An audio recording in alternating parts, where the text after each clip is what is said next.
L'île d'Hydra est une chaîne de montagnes posée sur la mer. La côte rocheuse et inhospitalière jette ses falaises dans les flots. Elle laisse aux navigateurs très peu d'endroits pour accoster, sauf dans la localité principale. L'île fut néanmoins au XIXe siècle une véritable puissance maritime.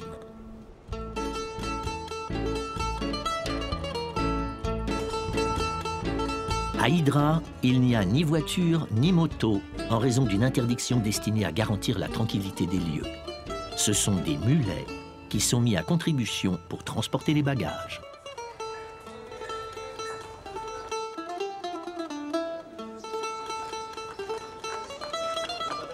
Les pentes sont raides pour atteindre le sommet de l'île à 600 mètres d'altitude.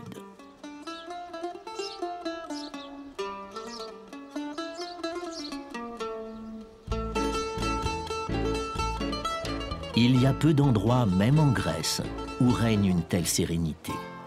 Tout ici inspire la quiétude, la décontraction, la douceur de vivre.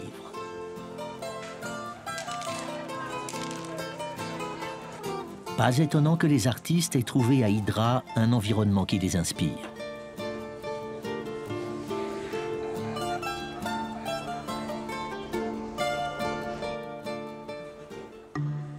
Natacha Best est peintre.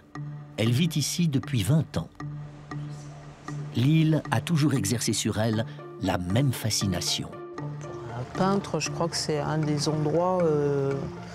ces endroits miraculés où on trouve l'inspiration à chaque pas à cause de la lumière, à cause du fait que l'endroit n'est quasiment pas changé depuis le XVIIIe siècle, qu'on n'a pas de voiture, qu'on n'a pas de scooter, qu'on n'a pas de bruit. Il y a un rythme de vie différent, il y a un côté village, un côté...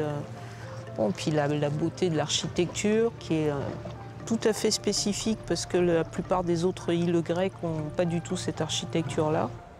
Les gens qui sont venus s'installer à Hydra au XIVe siècle étaient en fait pour la plupart des émigrés albanais qui s'étaient réfugiés après la conquête turque sur le Péloponnèse. C'était des gens qui étaient très primitifs et qui sont devenus très rapidement des pirates et qui ont fait fortune de cette manière, qui se sont enrichis énormément, qui de pirates sont devenus marchands.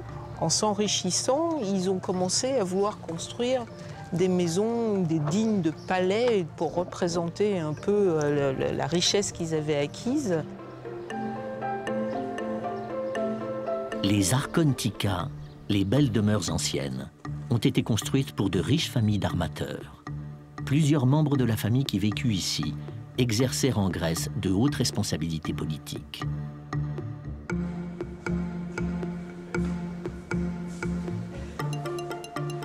Par la finesse de ses décorations, l'église de l'Assomption de la Vierge atteste du niveau de vie à Hydra au XVIIe siècle. Le goût pour le beau s'est entretenu. On le vérifie notamment dans une pharmacie.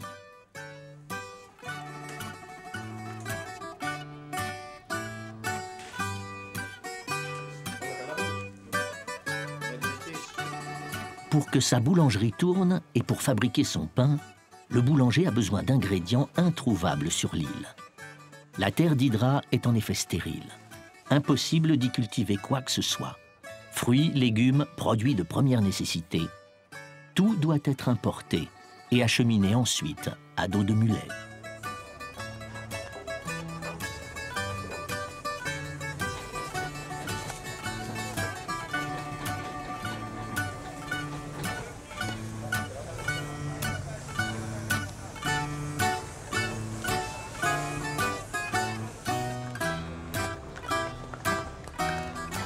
Le nom Hydra vient du mot hydore en grec ancien, qui a donné hydro et qui désigne l'eau. Or, l'île en est complètement dépourvue. Elle doit l'importer par bateau et la stocker dans des citernes. Les paysages de l'île frappent par leur aridité.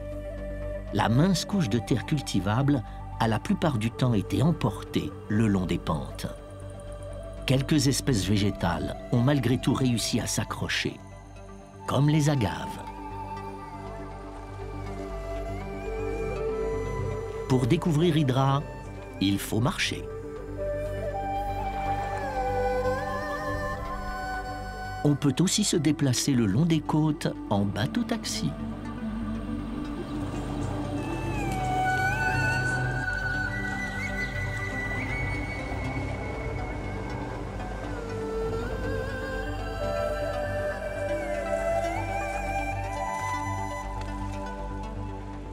Le bateau-taxi peut déposer ses clients à des endroits difficiles d'accès. Et la course en vaut la peine.